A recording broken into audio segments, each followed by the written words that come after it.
Don't hate your life.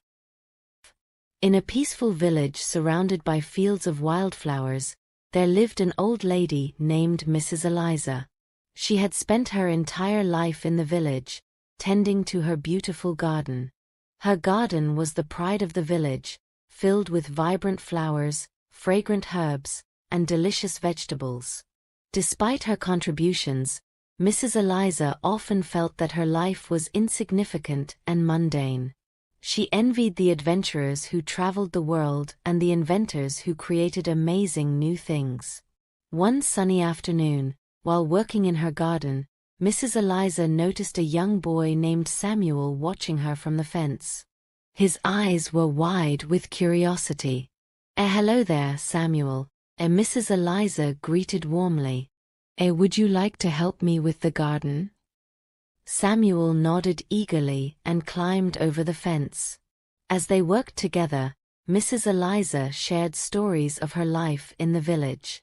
She talked about the joy she felt in planting seeds and watching them grow, the satisfaction of harvesting fresh produce, and the happiness of sharing her bounty with her neighbors.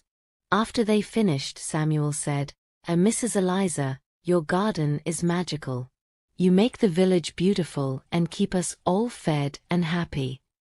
Touched by his words, Mrs. Eliza smiled but replied, "Thank you, Samuel, but sometimes I feel my life is very ordinary compared to others."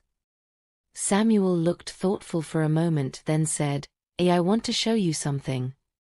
He took Mrs. Eliza by the hand and led her through the village. They visited different homes, and at each stop, someone came out with a story to tell. One woman spoke of how Mrs. Eliza's herbs had healed her child's illness. An elderly man shared how her flowers had brightened his days after his wife passed away.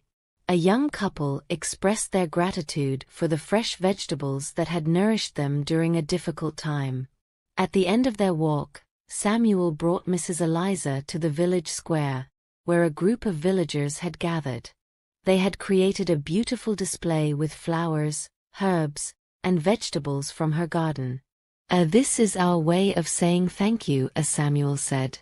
You've touched all our lives in ways you may not see, but we see it, and we are grateful."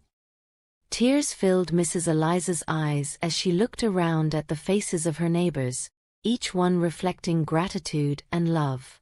She realized that her life was far from ordinary. Her garden was not just a collection of plants, but a source of life, healing, and joy for the entire village. From that day on, Mrs. Eliza embraced her life with a newfound sense of purpose and joy. She tended to her garden with even more love, knowing that every seed she planted and every flower that bloomed made a difference. And so, Mrs. Eliza's story became a testament to the profound impact of small, everyday actions. She learned to